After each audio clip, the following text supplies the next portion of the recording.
B J پی حکومت جہاں عالمی سطح پر آئسولیشن کا شکار ہے اور بہت سارے چیلنجز کا شکار نظر آتی ہے. داخ میں دیکھنے میں آیا جہاں پہ پروٹیسٹرز پروٹیسٹ کر رہے تھے اور یہ مسلم اور بدھ مت میجورٹی ایریا ہے. ڈیڈلی وائلنٹ پروٹیسٹ کیے مودی حکومت کے خلاف. لداخ میں بھی بنگال اور نیپال جیسی سچویشن پیدا ہو سکتی ہے اور ویسی ہی سچویشن پیدا کرنے کی کوشش کی جا رہی ہے. جو انڈیا کا کانسٹیٹیوشن ہے اس کے 6 شیڈول کے مطابق تمام حقوق لداخ کو حاصل ہونے چاہیے. آج بائی لیٹرل ملاقات ہوتی ہے جس کی وائٹ ہاؤس نے تصدیق بھی منگل کے روز ہی کر دی تھی کہ یہ بائی لیٹرل ملاقات ہے. ہمارے بہت ملٹی لیٹرل لیول پہ تعلقات ہیں پاکستان کے ساتھ اور ملٹی فیسٹڈ تعلقات ہیں.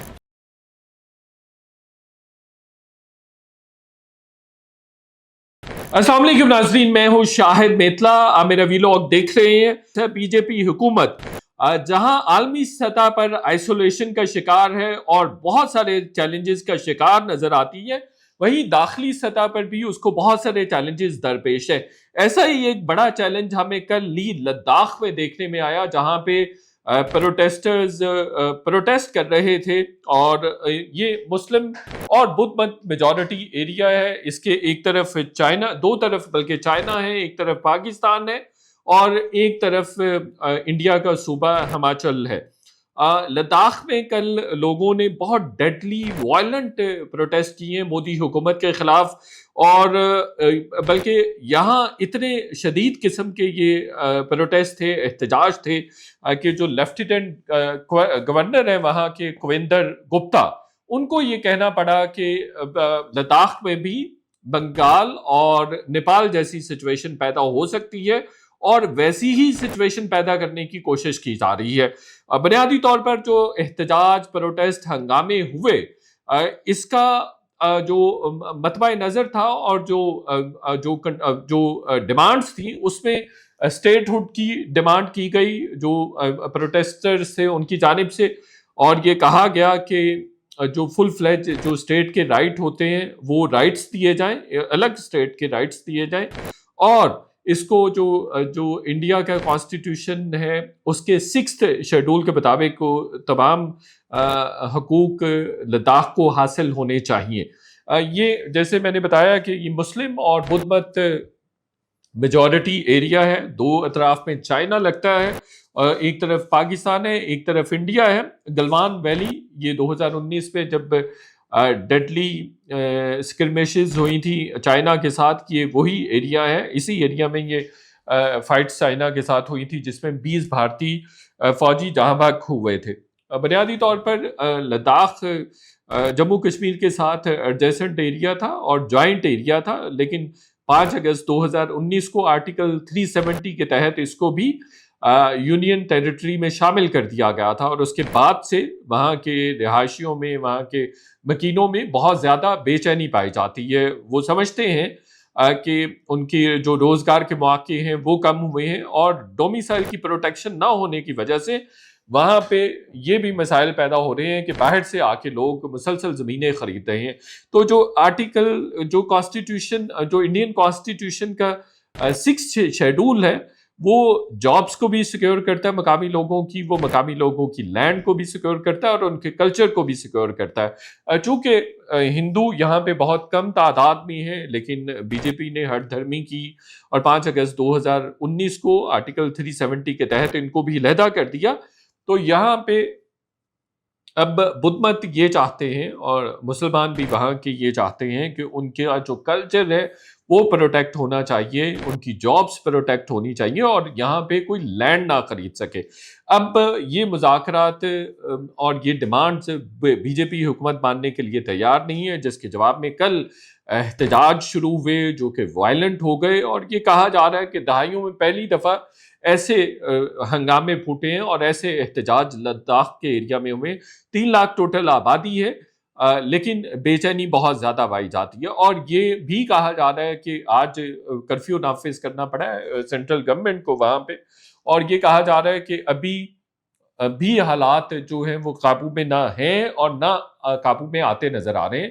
5 یا 6 اکتوبر کو جو فیڈرل گورنمنٹ نے کمیٹی بنائی ہے ان کے ساتھ مذاکرات ہوں گے، اور لیکن ان مذاکرات کا نتیجہ بھی ایسا کچھ نکلتا نظر نہیں آ رہا، چونکہ بی جے پی حکومت ان کو ایک مکمل فل فلیج اسٹیٹ ہوڈ کے رائٹس نہیں دینا چاہتی ہے، اور نہ ہی دے گی، بلکہ وہ اس کو یونین ٹیریٹری کے طور پہ ہی رکھنا چاہتی ہے، جس کو لے کر جو وہاں کے مکین ہیں وہ ڈیفینیٹلی وہ بالکل بھی سیٹسفائیڈ نہیں ہے۔ پھر بارڈر پہ بھی کافی زیادہ چونکہ کانفلکٹ ہے چائنا کے ساتھ، تو اس کی وجہ سے بھی مقامی لوگوں میں بہت زیادہ انسیکیورٹیز ہیں، جابز اب وہاں پہ ناپید ہوتی جا رہی ہیں، دوسرے علاقوں سے لوگ آ کے جابز لینے۔ اسی طرح کے حالات انڈیا کی دیگر اسٹیٹس میں بھی پیدا ہو رہے ہیں، منی پور میں بھی اچھے خاصے حالات خراب ہیں، 2 دن پہلے وہاں پہ بھی ہنگامے ہوئے، وہ بھی علیحدہ اسٹیٹ مانگ رہے تھے اور وہ کہہ رہے تھے کہ منی پور کو انڈیا سے علیحدہ کیا جائے۔ تو انڈیا کو 10 سے 12 اسٹیٹس میں اس طرح کا چیلنج موجود ہے، وہ تمام کی تمام اسٹیٹس اپنا الگ ریاست کا ڈھانچہ بنانا چاہتی ہیں، تو لیکن بی جے پی حکومت اس کو ماننے کے لیے تیار نہیں ہے۔ ٹروپس اب یہاں پہ لداخ میں بڑھائے، اس کا ایک ڈسٹرکٹ بڑا مشہور کارگل بھی ہے جہاں پہ مسلم میجورٹی آبادی ہے، جن کی انکلائنیشن پاکستان کی طرف ہے اور پاکستان کا حصہ تھا 99 کی جنگ سے پہلے۔ تو اب وہاں پہ وہ 99 کے بعد وہ پھر انڈیا کے پاس کچھ حصہ چلا گیا، تو وہاں یہ سارا مسلم میجورٹی اور بدھ میجورٹی ایریا ہے۔ تو اب ٹروپس یہاں پہ مزید بڑھائے گئے ہیں، چونکہ یہ جموں کشمیر کی ٹیریٹری تھی، جموں کشمیر کا ایریا تھا، تو اب مزید بھی پہلے بھی آلریڈی بھی چونکہ بارڈر ایریا بھی ہے تو وہاں پہ آلریڈی بھی کافی سارے ٹروپس تھے، سولجرز کی تعداد اب مزید بڑھا دی گئی ہے۔ ایک تو دوسری طرف جو ٹریڈ والا معاملہ تھا پریزیڈنٹ ٹرمپ کے ساتھ اور امریکہ کے ساتھ، وہ بھی انڈیا کا ابھی حل نہیں ہوا ہے۔ ان کے جو وزیر تجارت ہیں وہ وہاں واشنگٹن میں موجود ہیں، بات چیت ہوئی ہے، نیگوسیشنز ہوئی ہیں، ڈائلاگ ہوا ہے، لیکن ایسا کوئی پیش رفت نہیں ہو سکی۔ دوسری طرف پاکستان کو آئسولیٹ کرنے کا جو انڈیا کا منصوبہ تھا بری طرح سے ناکام ہو گیا ہے۔ پچھلے کئی سالوں سے، کئی دہائیوں سے مسلسل ٹیررزم کے نام پہ پروپیگنڈا انڈیا کرتا رہا ہے اور پاکستان کو آئسولیٹ کرنے کی کوشش کرتا رہا ہے انٹرنیشنل لیول پہ، ڈپلومیٹک لیول پہ، لیکن ہوا یہ ہے کہ ڈپلومیٹکلی انڈیا خود آئسولیشن کا شکار ہے۔ ای یو ہو، امریکہ ہو، سینٹرل ایشیا ہو، مڈل ایسٹ ہو یا ایون ساؤتھ ایشیا ہو، تمام کے تمام ریجنز جو ہیں اب انڈیا سے کٹے ہوئے نظر آتے ہیں۔ جیسے میں نے پریویس ویلاگ میں بھی بتایا تھا کہ جنوبی ایشیا میں نیو یارک ٹائمز نے بھی لکھا کہ انڈیا اس خطے کو لیڈرشپ دینے میں ناکام رہا ہے، ریجنل لیڈرشپ بھی دینے میں بری طرح سے ناکام رہا ہے۔ ریجنل ہیجمونک پاور تو انڈیا بننا چاہتا ہے، لیکن کسی بھی طرح سے ڈپلومیٹکلی وہ نہیں کر سکا ہے، اٹریکٹ نہیں کر سکا ہے، پروٹیکشن نہیں دے سکا ہے، اور ہمسایوں کے ساتھ تعلقات اچھے نہیں کر سکا ہے۔ اور اب نتیجہ یہ نکل رہا ہے کہ اس کے حالات مختلف اسٹیٹس میں خراب ہوتے چلے جا رہے ہیں۔ بے روزگاری بڑھ رہی ہے، ٹریڈ کی وجہ سے 40 سے 80 ارب ڈالرز کا ان کو سالانہ نقصان ہونے کا اندیشہ ہے، اور اس کی وجہ سے یورپی یونین بھی کہہ رہی ہے کہ انڈیا کے ساتھ ہم اس طرح سے نہیں چل سکتے کہ انڈیا کو فائدہ دیا جائے اور انڈیا اس کو ریسیپروکیٹ نہ کرے۔ دوسری طرف جو ایک منصوبہ صدیوں سے دہائیوں سے انڈیا لے کے چل رہا تھا پاکستان کو آئسولیٹ کرنے والا، وہ بھی بری طرح سے ناکام ہو گیا۔ آپ دیکھیے کہ انڈیا کی کسی ڈیلیگیشن کی یا کسی بھی ڈگنیٹریز کی پریزیڈنٹ ٹرمپ سے ملاقات نہیں ہونے جا رہی، لیکن وزیر اعظم شہباز شریف کی پرسوں بھی ملاقات ہوئی ہے پریزیڈنٹ ٹرمپ سے، اور یہ ملاقات آج بھی ہونے جا رہی ہے۔ سائیڈ لائن پہ ملاقات ہوئی، اسلامک ممالک کے رہنماؤں کی، جو میجورٹی مسلم ممالک ہیں ان کے رہنما، ان کے ہیڈز آف اسٹیٹس ملے پریزیڈنٹ ٹرمپ سے، اور یہ پریزیڈنٹ ٹرمپ کی اور امیر قطر کی سربراہی میں اسلامک میجورٹی مسلم ممالک کا ایک جرگہ تھا، ایک سمٹ تھا۔ تو اس کے بعد بھی وزیر اعظم شہباز شریف اور اسحاق ڈار کی ملاقات پریزیڈنٹ ٹرمپ سے ہوئی تھی، اور آج بائی لیٹرل ملاقات ہو رہی ہے جس کی وائٹ ہاؤس نے تصدیق بھی منگل کے روز ہی کر دی تھی کہ یہ بائی لیٹرل ملاقات ہے۔ یوزلی جو بائی لیٹرل ملاقاتیں ہوتی ہیں وہ کوئی 30 منٹس چلتی ہیں، جو ملٹی لیٹرل ہوتی ہیں وہ 5 منٹ چلتی ہیں، لیکن 30 منٹ سے زیادہ بھی چل سکتی ہیں. جو منگل کے روز یعنی کہ کل پاکستان کے ٹائم کے مطابق کل ملاقات ہوئی شہباز شریف کی، وہ بہت فرینڈلی تھی. جس طرح سے پر اعتماد باڈی لینگویج تھی شہباز شریف کی، اس کو جو خارجہ امور کے ماہرین ہیں انہوں نے اس کو بہت سراہا ہے.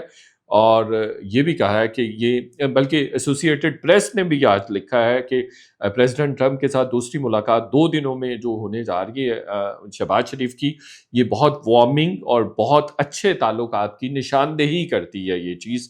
تو پاکستان ڈپلومیٹکلی بہت زیادہ پروگرس کر رہا ہے اور بہت بہتری اور پیش رفت دیکھنے میں آ رہی ہے. ملاقات ہے ڈیفینیٹلی اس کے خطے پر بھی بہت مثبت اثرات پڑیں گے. اور جب منگل کے روز جو وائٹ ہاؤس کی اسپوکس پرسن تھی ان سے پوچھا گیا پاکستان کے وزیر اعظم سے ملاقات کے حوالے سے، پاکستان کے ساتھ تعلقات کے حوالے سے، تو انہوں نے کہا تھا ہمارے بہت ملٹی لیٹرل لیول پہ تعلقات ہیں پاکستان کے ساتھ اور ملٹی فیسٹڈ تعلقات ہیں پاکستان کے ساتھ. وہ ٹریڈ میں بھی ہیں، وہ اکانومی میں بھی ہے، اکنامک ریلیشنز بھی ہیں ہمارے ان کے ساتھ، اور جو کاؤنٹر ٹیررزم ہے اس کے حوالے سے بھی ہمارے بہت سارے تعلقات ہیں. اور بگرام ایئر بیس کے حوالے سے جو یو ایس کو چیلنج آنے والا ہے اور جو افغانستان کے حوالے سے چیزیں ہیں، تو اس تناظر میں بھی پاکستان کی اہمیت بڑھ گئی ہے. لیکن بہت عرصے بعد یہ ہوا ہے کہ پاکستان کو اب